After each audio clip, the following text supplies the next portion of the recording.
So what are the new challenges that are coming up on our way in terms of organizational behavior and how we need to overcome it? Is organizational behavior all about just talking or about reacting? When you look into this image, this beautiful image, you would start seeing minds of people working. So definitely this is going to be a very, very interesting unit with examples and live case studies coming to you.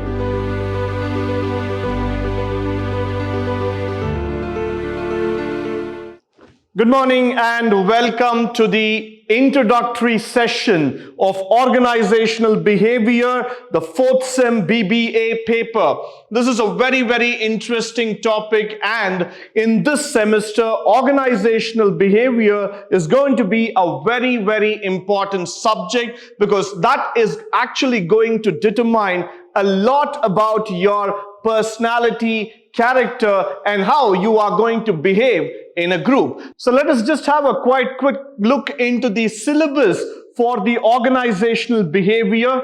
This consists of 6 units which has been carefully designed by the University of MYSURU, and each one of this unit has been designed in such a manner that you will be able to understand the context as well as the examples in a very, very precise manner. So we have these 6 units that are lined up. All the 6 units are quite close interconnected to each other. So starting with the introduction to organizational behavior, that's the first unit, followed by the unit 2, foundations of individual behavior, which is going to be a very, very important chapter because that's going to talk about the individual behavior and its perspectives, followed by perceptions and emotions, a very important chapter. Why? Because organization behavior is all about understanding each other's perceptions and emotions. So this is definitely going to make the subject all the more interesting. Followed by motivation and leadership. As the word goes, nobody wants to miss out on this because everybody is motivated to become a leader. So this particular unit is designed for you in order to understand how to become the leader for the next generation. Followed by group behavior, unit 5, which is an important topic talking about the group mechanisms, behavior, traits and personalities, how people react in an organization. And last but not the least, the unit 6, where we are going to talk about the emerging challenges. Are there challenges to OB? The answer is definitely yes. And with the current scenario giving, there are a huge amount of challenges that are coming forward for the HR leaders to encounter and take it further. So in the next slide, we shall be going further in terms of discussing each and every unit in detail. So moving forward, let me just run you through what is organizational behavior, the starting one with just a basic introduction and take you forward in terms of understanding. So organizational behavior is the study of both group and individual performance activity within an organization, and this area of study examines the human behavior in work environment. So when you look at these words, when I talk about behavior, human being, group, work environment, these are all some concepts which we have heard about it, we have discussed about it, probably formally or informally. But as a subject, when you start understanding organization behavior, it is all about studying yourself. It's all about you, input in a nutshell. Why? Because when you start studying about this subject, you will start understanding that these are the things which I go through on an everyday walk of life. Every day I meet my friends, every day I go to a job, every day I go to an institution, I work with hundreds and thousands of people, I come across their emotions, I come across their ideas, their opinions, their thought process. How do I get adjusted to a work environment? How do people accept me? Is organizational behavior all about just talking or about reacting or about adjusting to the climate of the organization. So many thought process runs inside your mind. The answer to all these questions can be given by organizational behavior. So definitely a very interesting topic. Many of us might feel that this is too much into theory, too much into psychology and thinking. But trust me, this is not just about theory, but this is all about getting yourself ready for tomorrow. So it's a very practical subject where you need to understand the implementation, the implications of how we are going to take it forward in our real life. Also, we are also going to talk about the job structure, performance, communication, motivation, leadership. Now, the most important aspect for any human being on this earth is communication. That's the most wonderful gift that is given by God to us. So we communicate and we love to communicate. We keep talking to people. We want people to accept us, accept our ideas, our thought process. And every time we are in a hurry to express ourselves. So definitely in this unit, we are going to understand that key word called as communication and how does it make a difference in your life. Because many times we feel that just because of lack of communication, I'm not able to propel further. I'm not getting accepted. I'm not being recognized as a leader. So definitely organizational behavior is going to be the key to your success. Once you start understanding the different factors that are involved from a managerial perspective, this subject will be your guiding stone to success. Tomorrow, you will definitely become a leader by understanding the concepts of organizational behavior. Moving further, we are going to talk about the foundations of individual behavior. When you look into this image, this beautiful image, you would start seeing minds of people working. Though we are not physically connected to each other, but we are intellectually connected to the organization, to the goals, to their vision, to the aspirations. There are several factors. So we are individually, intellectually connected people trying to solve, trying to come across some particular issue and trying to bring in some sort of objective, some sort of a solution to the organization. So when you start understanding this, you will start first focusing on the meaning formation, the traits, the personality, attributes affecting and influencing the organization behavior. Why this is important? From a theoretical perspective, when you start studying this unit, you will be able to relate yourself to the various people whom you have come across in your walk of life. You have seen people who talk loud. You have seen people who shy away from the crowd. You have seen people who want to always stand out as a leader. And you have seen people who always take a back seat without taking any initiatives.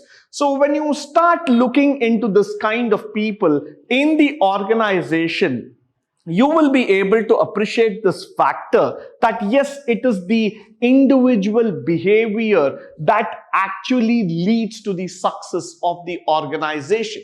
The collection of all these individuals who put their hands together, who put in their efforts together, who reveal their behavior, who reveal their attitude, who form a personality will definitely represent the image of the organization. Today, organization is very much concerned about how you are as a person, as an individual altogether. You might be highly qualified or not. That's a choice. You might be highly talented or not. That's again a choice. But definitely, you need to be a very good social being. You need to be a person who understands the dynamics of the organization.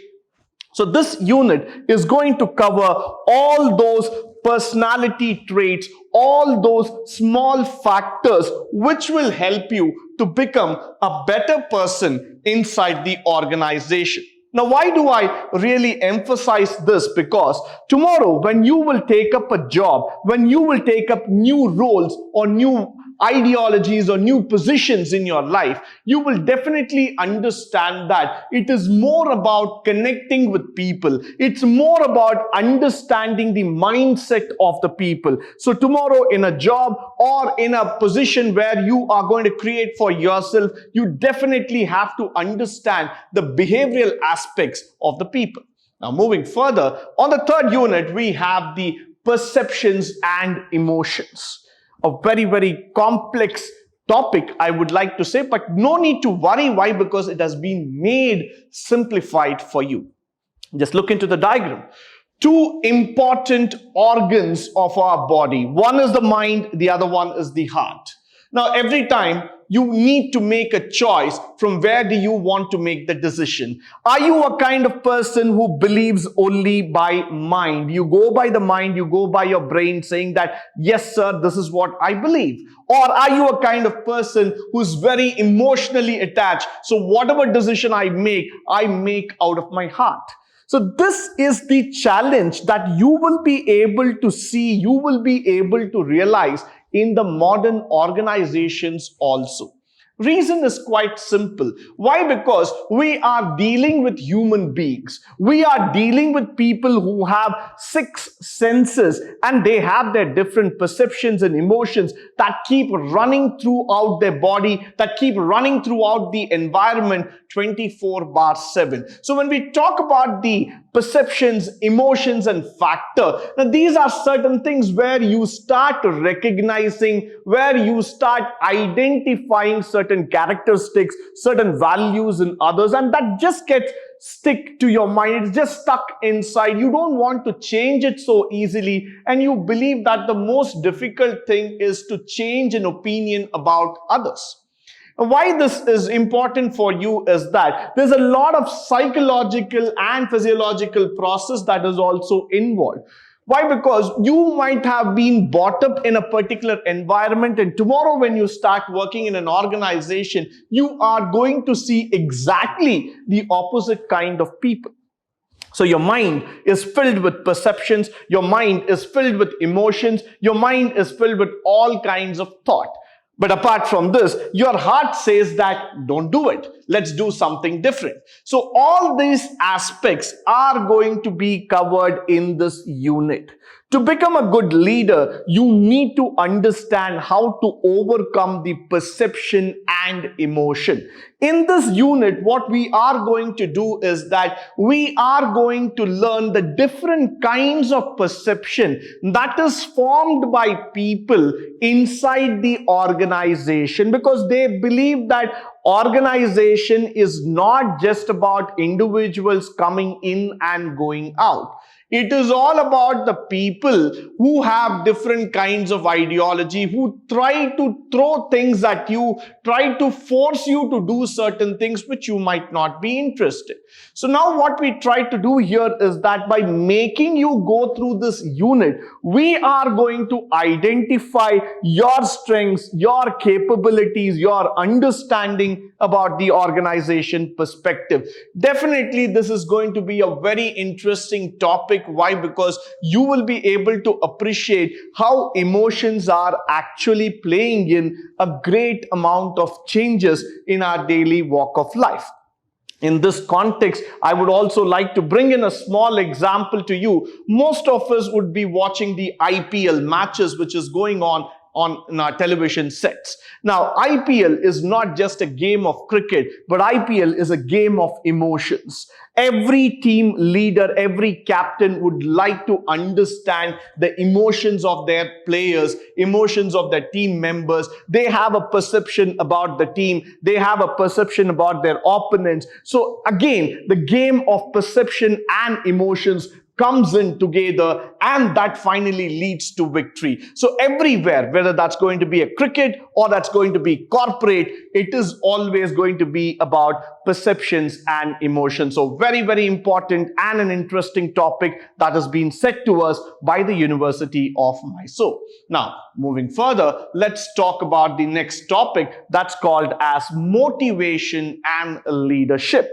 Now, when you look into that image, do you want to be that personality there?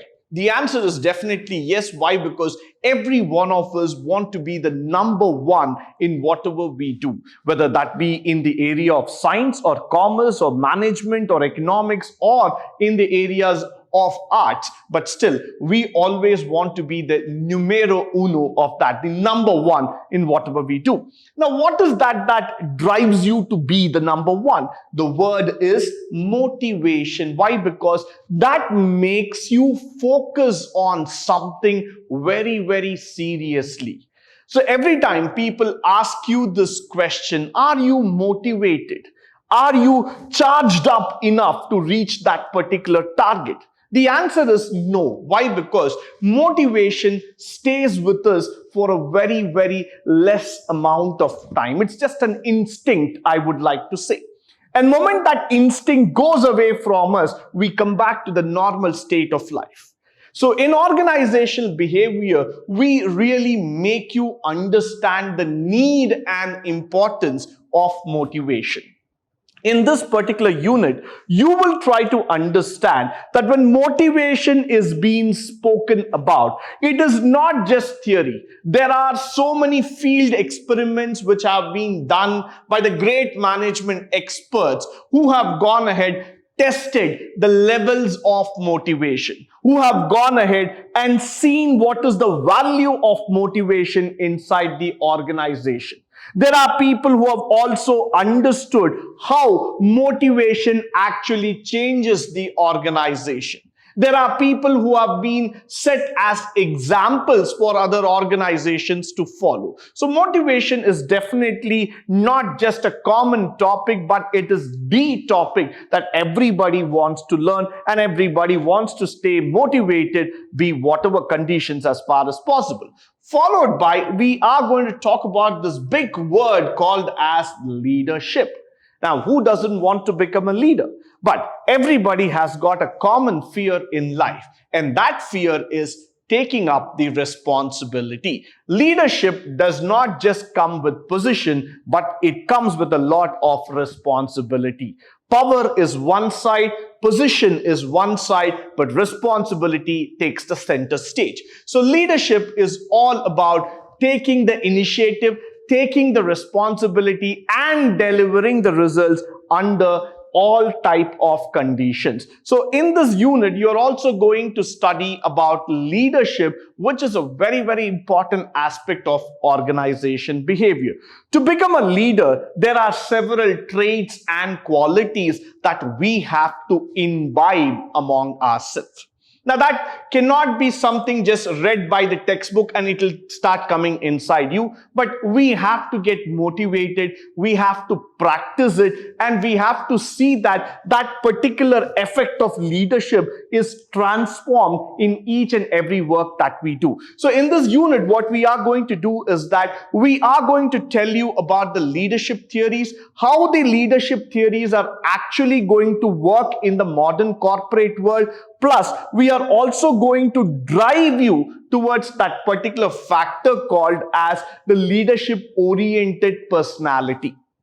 So tomorrow, in your workplace, in any of the organization where you are going to work or you are going to start your own organization, it is highly important that you have the skills equipped with yourself to become the leader for tomorrow. So this unit is yet another interesting unit, and I would also like to mention here that there are going to be a lot of case studies and examples which will be discussed in the class regarding the motivation and leadership. We have a lot of case, and India being the upfront corporate hub of the world, there are several leaders who have set examples across the globe of what leadership really means to the world. So definitely this is going to be a very, very interesting unit with examples and live case studies coming to you.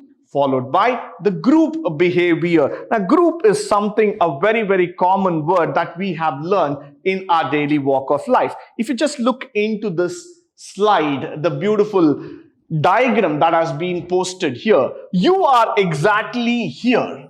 And this is the crowd that always surrounds you. You are surrounded by people. You are not an island, but you are surrounded by people. And every person is looking at you with a different perspective, with a different opinion, different idea altogether. The expectations of the group versus the individual is entirely different. So every individual wants to understand what is my role in the group. Now, for example, a group can be defined as two or more interacting and interdependent individuals. Look at the word interacting and interdependent. That means, yes, they talk to each other. Yes, they are dependent on each other, which means there is some relationship that comes here to achieve a particular objective. So definitely a group of individuals will come together in order to achieve some particular objective. It is not that we have just formed a group. It is not that we have just been a part of a team. There is some objective, there is some need, there is some cause behind it. So definitely that objective has to be achieved, and that's why we are talking about the group behavior. So how are you going to behave in a group? So that is going to be the course of action a group takes as a family. So you need to follow certain rules, certain norms, certain challenges, certain protocols altogether. So you cannot just go ahead and accept or start evaluating yourself as a leader and start behaving as and when you want. Now, you might have seen several kinds of TV shows or games that have been displayed on our television sets, which emphasize a lot about group behavior. Now, that is the reality here. That's what we are going to learn. You are not an individual, but you are one among those millions of individuals who have set the foot across to transform the world. So definitely believe in yourself. That is very, very important as a group behavior. You need to understand that group behavior will definitely take you forward in terms of building up a next level organization altogether. Now, group behavior is not going to be as simple as what we have just reading through the slides or through your textbook. It will also involve your thinking, your ideology, how you're going to put it, how you're going to interact with people. So all those things we are going to study here, and this is definitely going to be a very, very interesting chapter altogether. Moving forward, the emerging challenges. This is the last unit of this particular subject, organizational behavior, and they have given a very, very crucial topic called as the emerging challenges. Now, what is the word emerging challenges? Is there some challenge in OB? The answer is definitely yes. There are a lot of challenges, and one of the biggest challenges that we are facing today is the workforce diversity, which means to say that organizations today are becoming increasingly diverse in nature. There are different kinds of people, different ideologies, different mentality.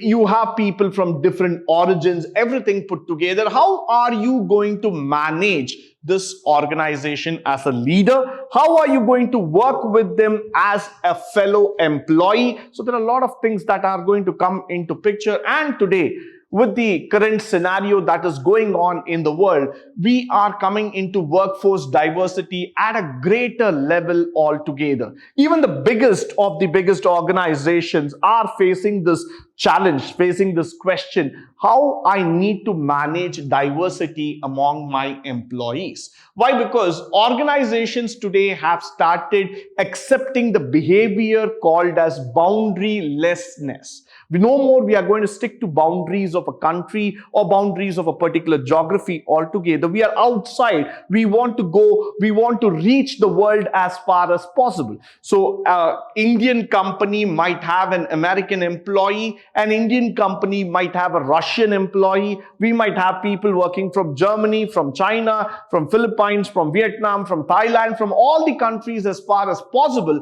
which means to say that our diversity has to be managed very well. So we cannot say that we are only Indian, or we can't say that we are only Asian, but we are truly global. So once you start stepping yourself to become a global organization in the world, what are the challenges? How are you exactly going to face it? This unit is going to reveal about it.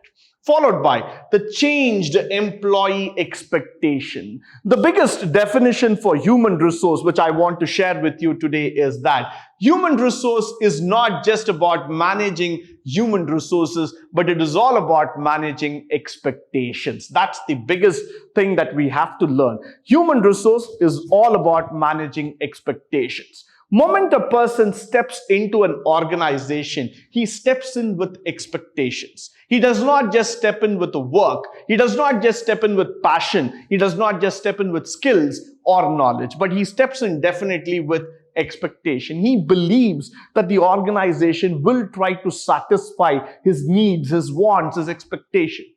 As he starts growing inside the organization level by level, expectations tend to increase. They're not the same. They're not going to be the same fraction altogether. They're going to change. Variously, they are going to change, and people are going to ask you this question: how are you managing this? So in that sense, expectation is a very, very important perspective that we are going to learn here. Followed by globalization. Probably this is the oldest word that we have learned in economics or in management. Why? Because we have been listening to this word called as global, or we have been listening to the word called as multinational. We have been listening to the word called international. All these words tend to make us understand that we are no more local. We are global by nature, by thought, by process, by action, and by the work that we do. So that means the organization behavioral concept is also global. It is going to have an impact across the globe. So that's where the emerging challenges unit tells you that globalization also has got a deep impact.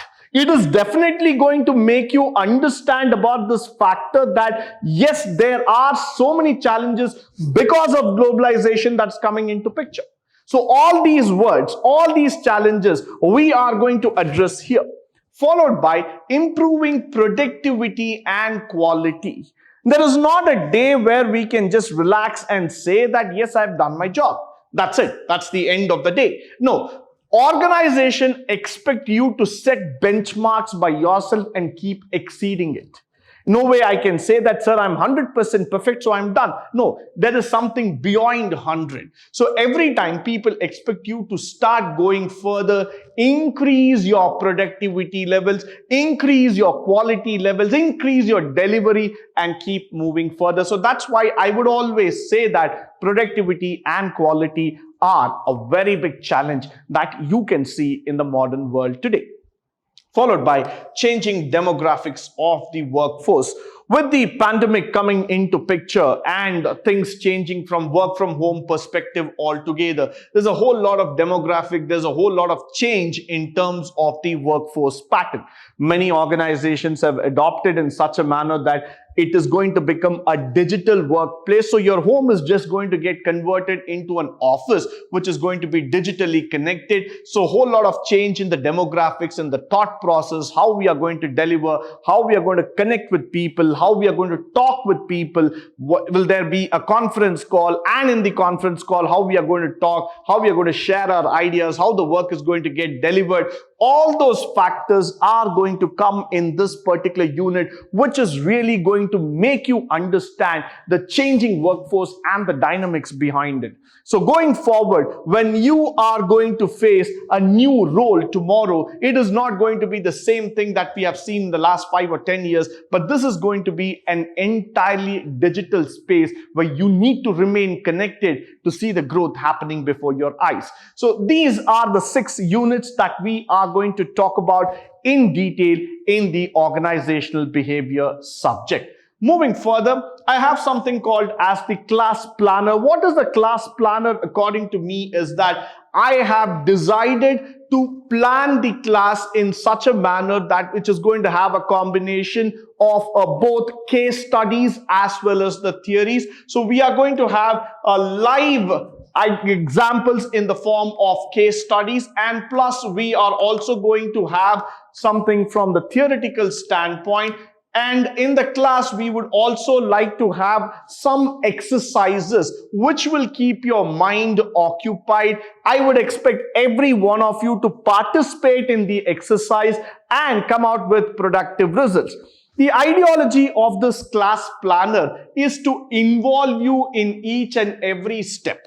What we tend to do as a class planner is that let the subject not be just a dry theory running through the entire semester, but let this be an interactive session where we can listen to your opinions, your ideas, and you can also come forward and contribute towards the development of the subject as well as the class. So in every class, we will divide the time in such a manner that we can also have an interactive hour, plus we can also have the subject delivered on time. So the class planner is more about involving everybody, understanding the subject better with case studies and theory so that the entire subject becomes interesting for you.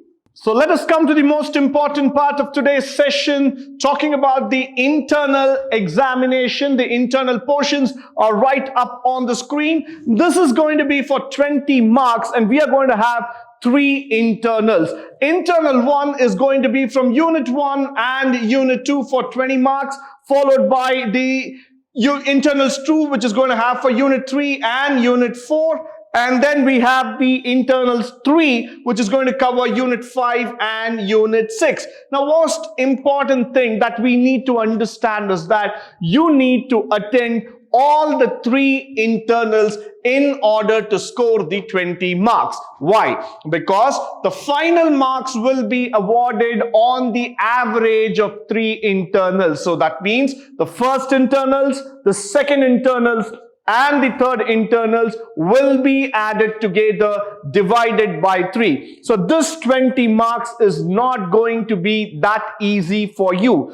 You need to attend all the 3 internals. You need to give the best of what you have got, and then you will be able to score the 20 marks. Having said so, I would also say that it's very easy in terms if you have planned early and you have studied meticulously, then you will be able to take up the internals properly, and the 20 marks can be got with an amount of effort and hard work that needs to come from your side. Moving further, the question paper pattern, which everybody would like to ask this question for your final examination. The total marks is for 80 marks that we have already seen. And it is going to be Part A starting 5 into 4, 20. Part B 15 into 2, 30. And Part C 10 into 3, 30 marks. This is going to be how it is going to be decided. It's a very, very interesting topic there altogether. So you need to understand this and you need to go with it. So it's an 80 marks paper altogether. Followed by the books for reference. There are 2 books, Organizational Behavior by Vedamurthy and Organizational Behavior by B.S. Raman. These are the books which I would like to recommend to you on behalf of the Mysore University. The reference books are mandatory. Why? Because that will help you to learn better and take things better also. Now, the next thing is the chapter-wise allotment of marks. Unit 1 will have 10 plus 5, 15 marks coming in, followed by Unit 2 where you will have 15 plus 10, 25 plus 5, 30 marks. Unit 3 we have 10 marks coming in. Unit 4 we have another 30 marks. Unit 5, 15 marks, and Unit 10, 10 marks. So if you look here, the Unit 2 and Unit 4, these 2 units are of a greater importance because there have been a lot of questions which are probable to be asked from these 2 units. So please do spend some time in terms of reading these units. I would also like to say that all the 6 units are important. It's not that you have to skip anything, but these 2 units, Unit 2 and Unit 4, I would specially request all of you to pay more attention there. Now, with this, the learning outcome which I would like to talk about is that from this particular subject, you will be definitely able to appreciate the foundations of individual behavior, the purpose of group behavior, relationship between the motivation and leadership, and understanding about the fundamentals of organization standards with the emotions and perceptions coming into picture. So this is going to be all about you and me in terms of understanding how organization behavior actually matters in the real walk of life.